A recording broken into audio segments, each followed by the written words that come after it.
ఇది చీమచింత చెట్టు అండి. ఈ చీమచింత చెట్టుకి ఒకే కొమ్మకి ఎన్ని కాస్తాయో చూడండి. ఈ కాయలు తింటూ, ఈ గింజలు తీసేసి తెల్లగా ఉన్న పాటు తింటూ ఉంటానండి. ఎంతో కమ్మగా, రుచిగా, వగరుగా, భలే రుచిగా ఉంటుందండి.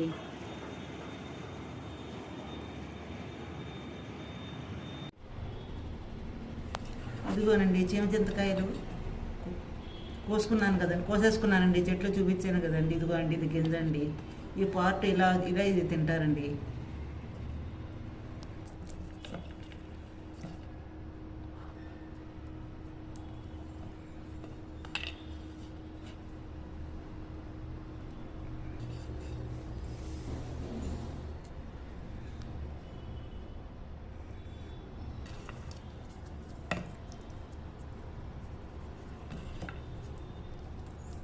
ఇదిగోనండి, ఇలా కాయ ఒలిచేసి ఇలా తీసి పెట్టుకుని అప్పుడు గింజలు తీసుకుంటాం అన్నమాట అండి.